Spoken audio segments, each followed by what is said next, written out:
Assalamualaikum warahmatullahi wabarakatuh. Salam budaya, salam Nusantara. Pemirsa, kali ini kita sedang berada di Toyareka, di Dukuh Kedongkek, Kecamatan Kemangkon, Kabupaten Purbalingga. Kita di sini melihat salah satu situasi kondisi alam yang sangat indah sekali. Di belakang saya ada makom, yaitu makomnya Syekh Abu Ishak. Dan di samping saya ada Mas Ali, atau beliau adalah salah satu santri dari Jepara yang berjuang di Kedongkek, dan beliau salah satu perintis untuk makam Syekh Abu Ishak. Selamat malam Mas Ali. Selamat malam. Gimana kabarnya, sehat Mas Ali? Alhamdulillah baik. Ya Mas Ali, kita mau tanya nih Mas. Yang pertama adalah tentang sedikit sejarah dari Syekh Abu Ishak.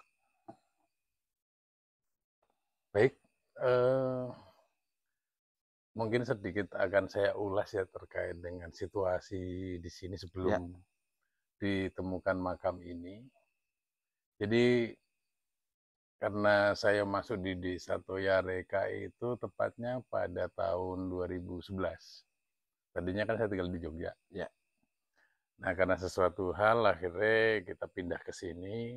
Nah, berjalannya waktu, dulu sini itu perkebunan yang masih banyak semak-semaknya itu. Ya.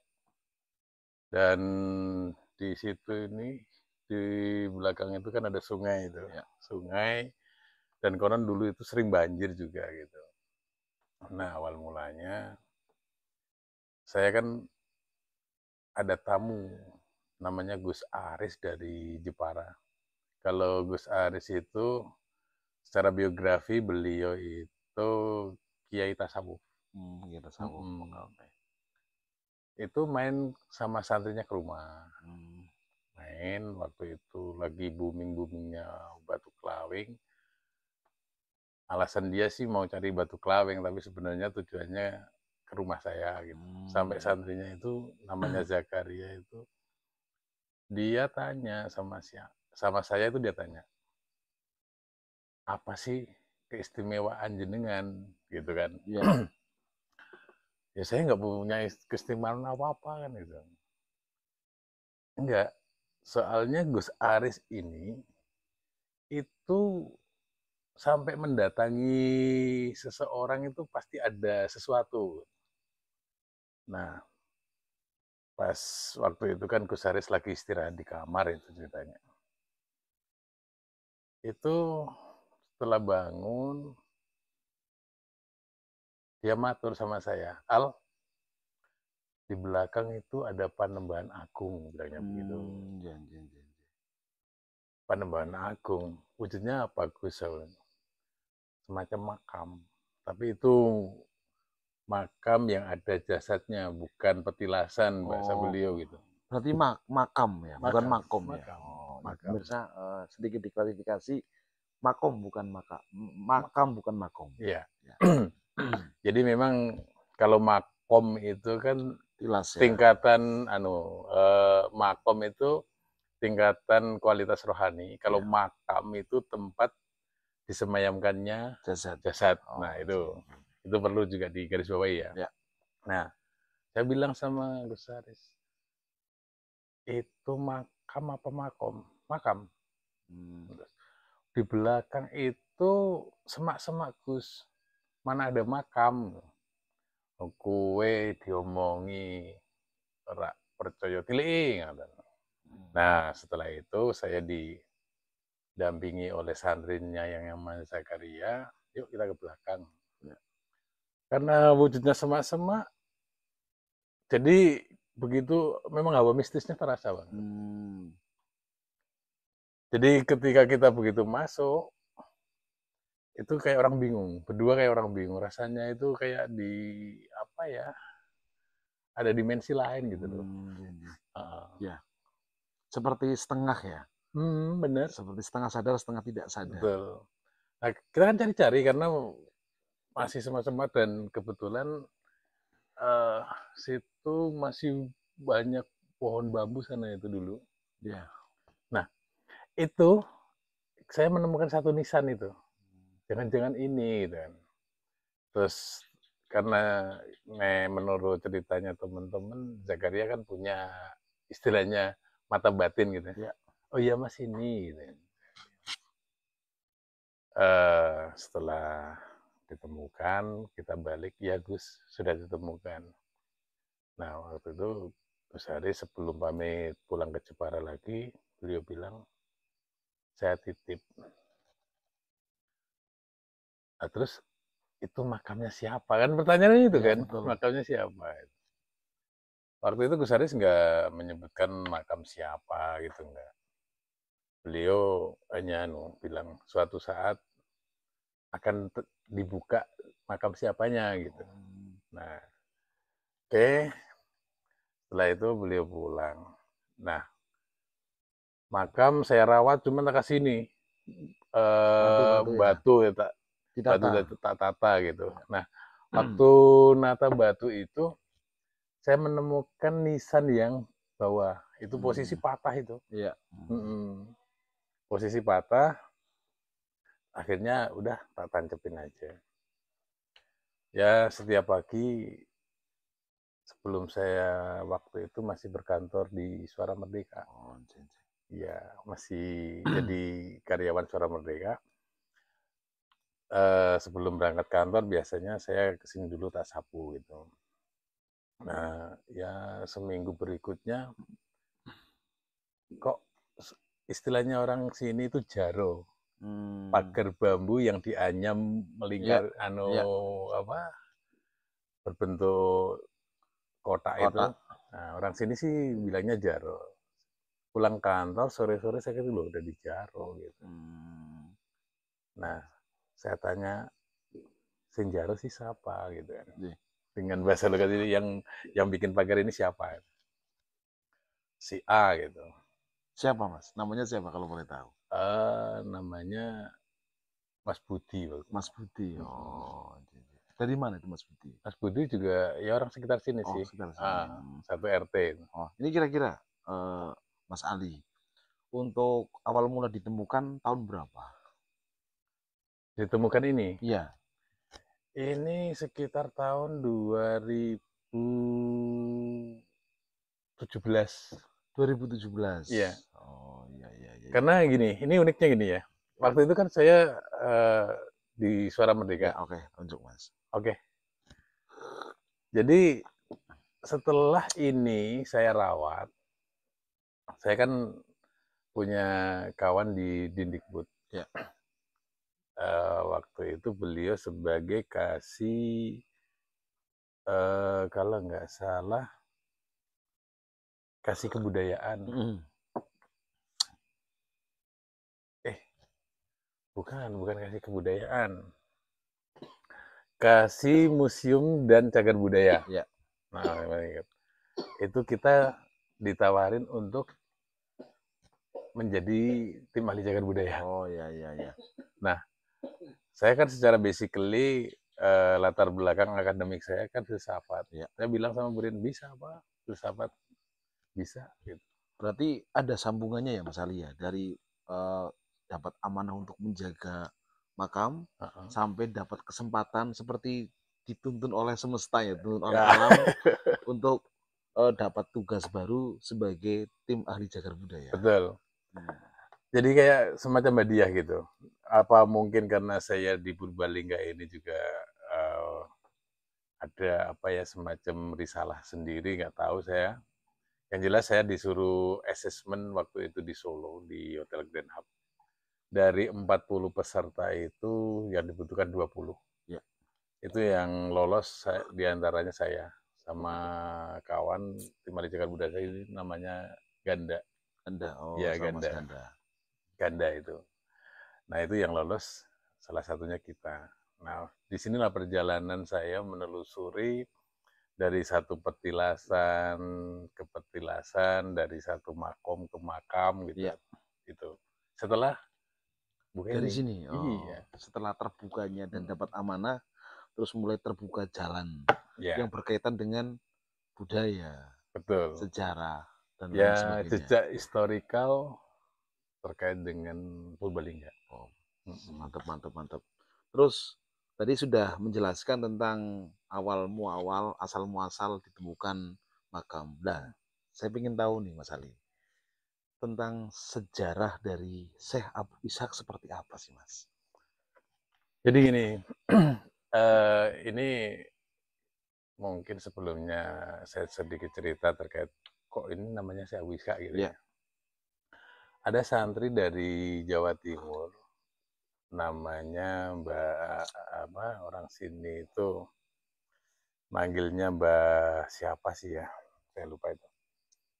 Itu setelah ini saya rawat itu dia datang ke sini. Hmm. Dia datang ke sini, ya mungkin dengan cara dan disiplin keilmuan beliau, dia bilang bahwa yang ada di sini namanya Mbah Abu Ishak, gitu. Nah, disinyalir beliau itu kalau dilihat dari batu nisannya, ini kalau kita tinjau secara arkeologis ya, itu se peradaban Wirasaba itu beliau. Hmm. Iya, satu zaman dengan Ah, Wirasaba. itu. Oh, Dugaan saya sih warga utama 2.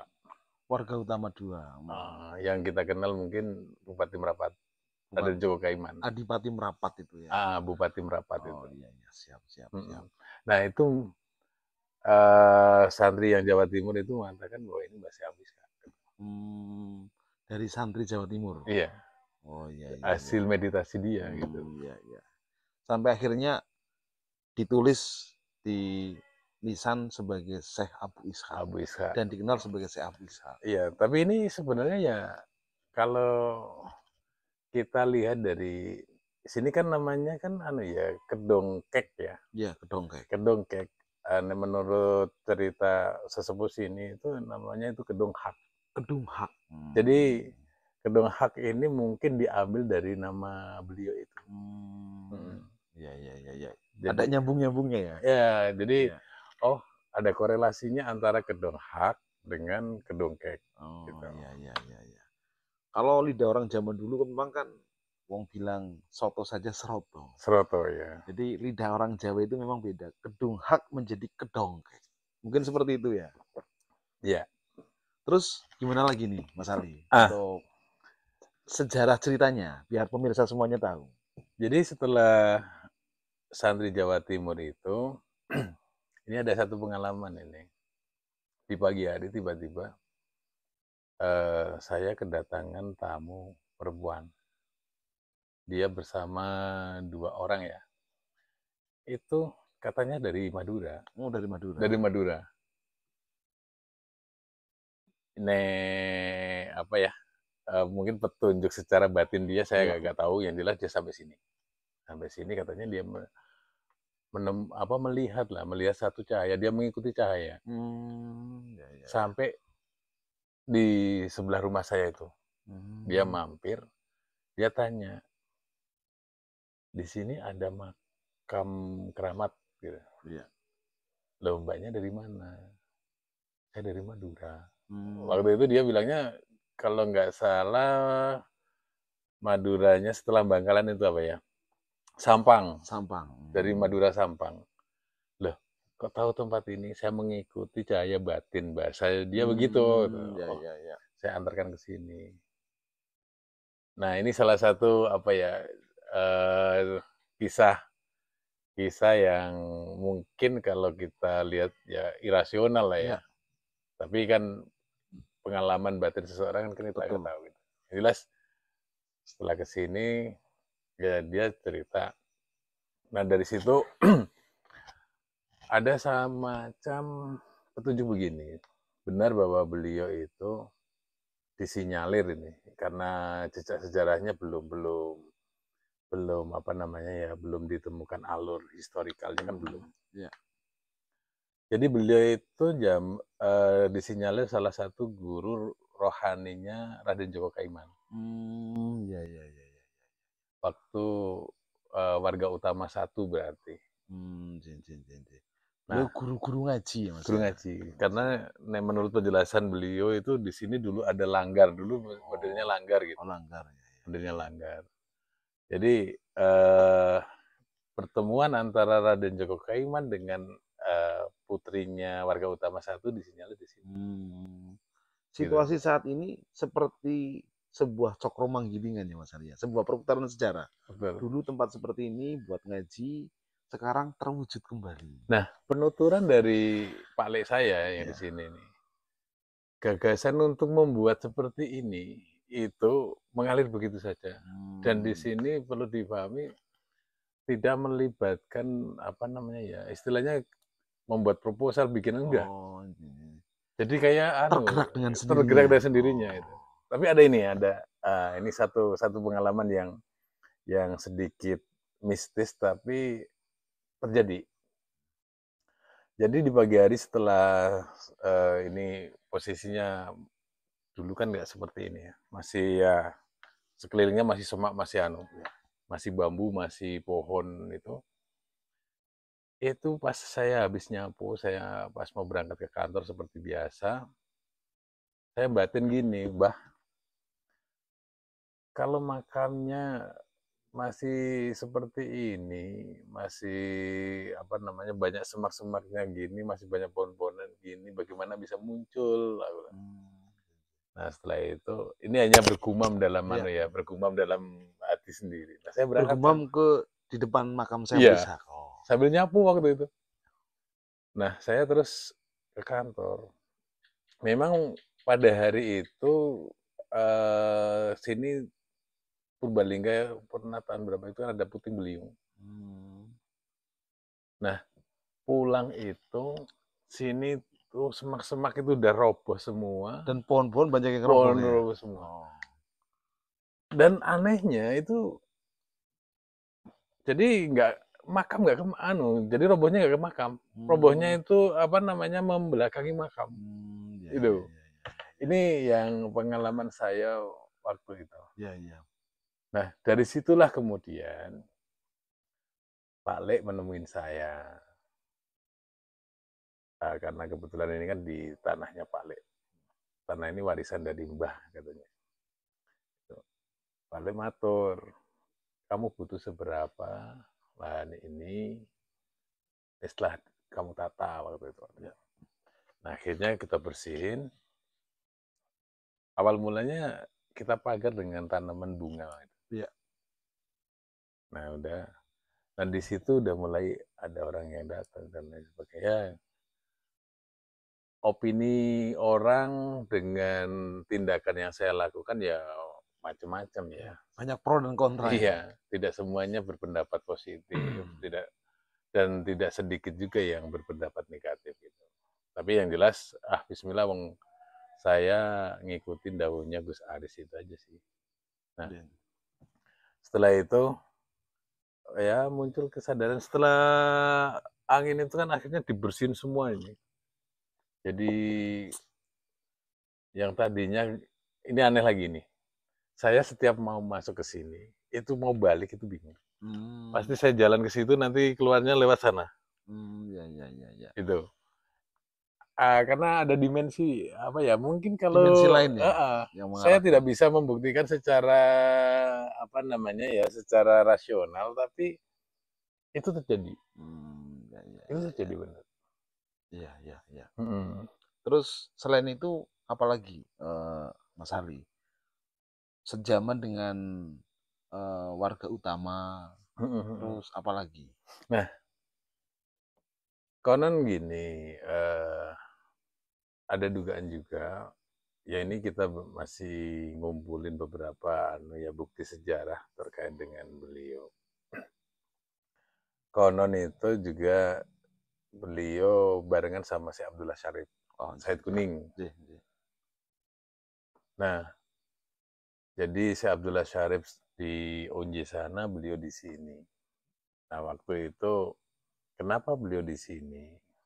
Ada sebagian pendapat mengatakan gini. Jadi Demang Toyareka. Jih. Kenapa beliau ini catatan historisnya Demang Toyareka ini juga kita belum Ya. Jadi antara beliau dengan Demang Toyareka itu pernah apa namanya bahasanya kalau orang dulu adu kesaktian lah, Ya. adu karomah mungkin Ya. ya. Jadi Toyareka itu dulu tanah yang gersang. Ya. Dan memang sampai saat ini kebanyakan tanah sawahnya tanah hujan. Tanah hujan. Itu Demang Toyareka sama Mbah Abu Iska ini bahasanya menunjukkan karomahnya. Siapa yang bisa membuat sumur, yang di situ keluar airnya berarti ya ilmunya lebih tinggi gitu. Iya. Nah, Demang Toyareka informasinya sih saya hanya mengutip dari cerita masyarakat itu. Itu membuat sumur itu di yang sekarang itu di MIM Toyareka itu. Masuknya Dukuh. Itu Kadus 2. Kadus 2. Kadus 2. Toyareka Tengah. Oh iya. Itu sumurnya masih. Sekarang ditutup pakai karena itu di tengah sekolah itu, di tengah ruangan kelas, sekarang jadi ruangan kelas itu ditutup gitu. Tapi masih. Memang Toyareka bikin sumur di sana, Mbah Abu Iska bikin sumur di sini. Nah, itu sumurnya masih. Oh, itu sumurnya ya. Ya. Itu yang keluar airnya Mbah Abu Iska. Nah, disitulah kemudian awal mula sini dinamakan Kedong Hak. Kedong Hak. Ya. Kalau secara artikulasi kedung itu kan tempat di mana menjadi sumber. Ya. Hak itu yang sebuah kebenaran gitu. Ya. Artinya hak itu kebenarannya lebih diakui gitu. Nah, yang sana sampai sekarang tidak, informasinya tidak ada airnya. Dan saya pernah ketemu salah satu teman guru MIM sana itu. Ini sudut pandang mistis juga. Ya. Kalau sumur sana katanya ada ular gedenya gitu. Tapi ya kebenarannya itu kembali lagi ini bukan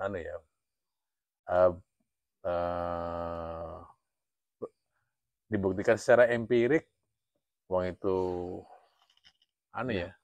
sisi lain lah. Sisi lain gitu. Ya. Makanya Demang Toyareka dapat julukan Ki Gede Banyureka. Gitu ya. Informasinya waktu itu kan dia mengutus penggawanya bahwa sumurnya sudah ada airnya gitu. Nah, karena banyak yang berbondong-bondong ke sana lah Banyureka-reka gitu. Banyureka-rekanya. Ya gitu. Jadi ya itulah.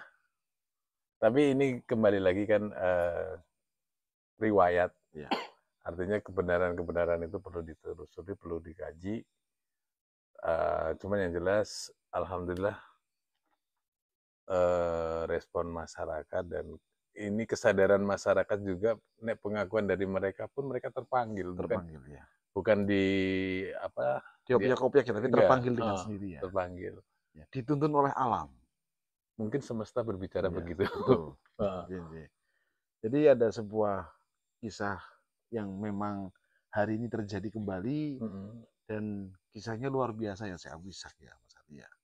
Iya, dan rata-rata dari beberapa pengunjung kan ada yaitu pengunjung dari Kalimantan, ada pengunjung dari Lampung ada. Ya. Itu rata-rata orang-orang itu mengatakan tergerak.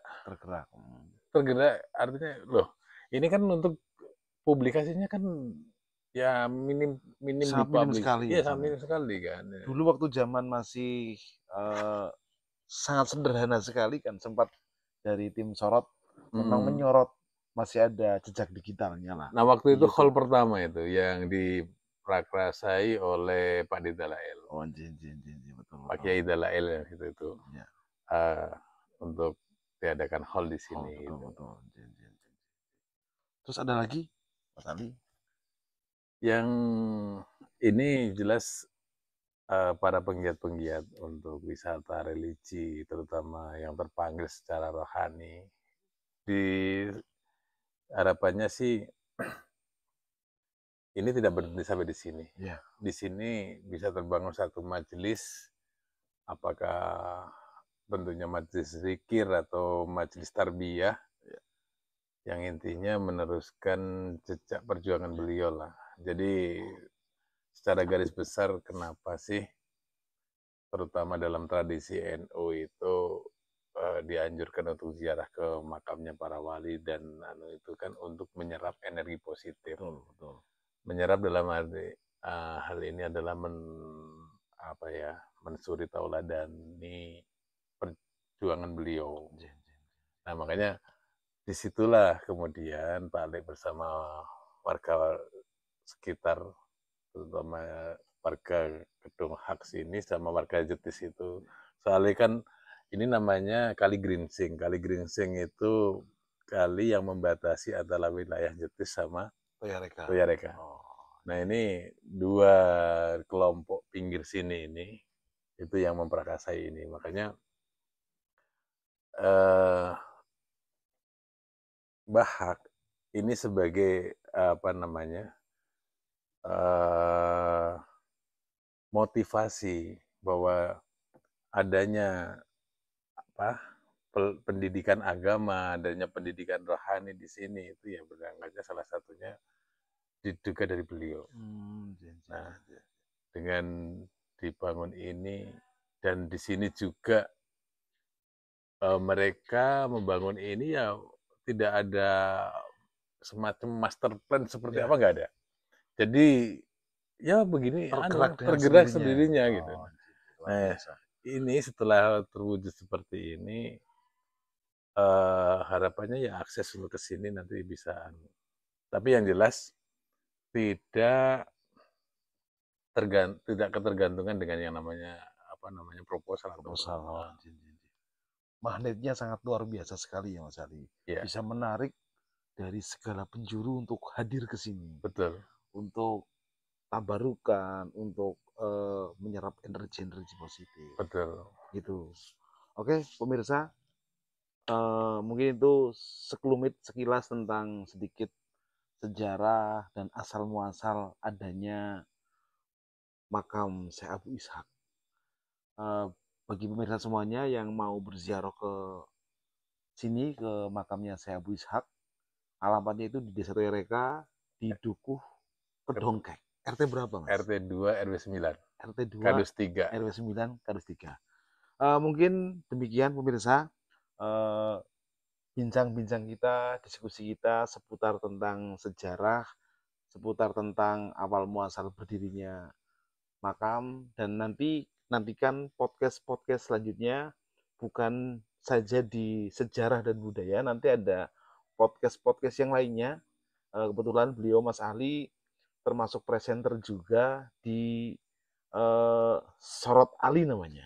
Sorot Ali namanya. Nanti Sorot Alinya gini, salam Sorot Ali. Gitu. Oke teman-teman, demikian yang dapat kita berikan informasinya. Saya Imam Saifullah beserta dengan Mas Ali. Wassalamualaikum warahmatullahi wabarakatuh. Salam budaya, salam Nuswantoro.